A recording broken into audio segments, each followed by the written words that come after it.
గంజాయి అక్రమ రవాణాను అడ్డుకునేందుకు పోలీసులు ఎన్ని చర్యలు చేపడుతున్నా గంజాయి సాగు రవాణా అడ్డుపడడం లేదు. శ్రీకాకుళం జిల్లా ఇచ్చాపురంలో గంజాయి అక్రమ రవాణాను పోలీసులు అడ్డుకున్నారు.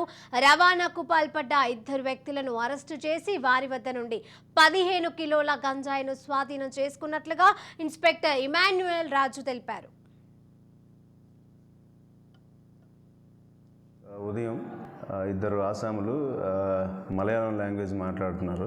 వాళ్ళు అనుమానాస్పదంగా బస్సు దగ్గర దిగి అనుమానాస్పదంగా బంగ్లా రోడ్డు మీద వెళ్తుంటే ఎస్ఐ గారు వారి సిబ్బంది అనుమానంతో వాళ్ళని ఆపి వాళ్ళ దగ్గర ఉన్నటువంటి బ్యాగ్స్ తనిఖీ చేస్తే అందులో గాంజాయి ఉన్నది. తర్వాత దీనికి ముందుగా ఈ ఇన్ఫర్మేషన్ ముందుగా వీళ్ళకి సమాచారం ఉన్నందువలన మండల ఎగ్జిక్యూటివ్ మ్యాజిస్ట్రేట్ గారిని వారి తాలూకు సిబ్బంది సహాయంతో వీళ్ళు వెళ్ళి ఇదంతా చేశారు.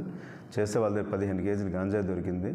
వాళ్ళిద్దరిని, ఒకరి పేరు సత్యన్, ఇంకొక పేరు సుబ్బు దాసన్, వీళ్ళిద్దరు కూడా కేరళకు సంబంధించిన వాళ్ళు. వీళ్ళిద్దరిని కూడా అరెస్ట్ చేసి ఈరోజు రిమాండ్కి పంపించడం జరిగింది. ఈరోజు ఉదయం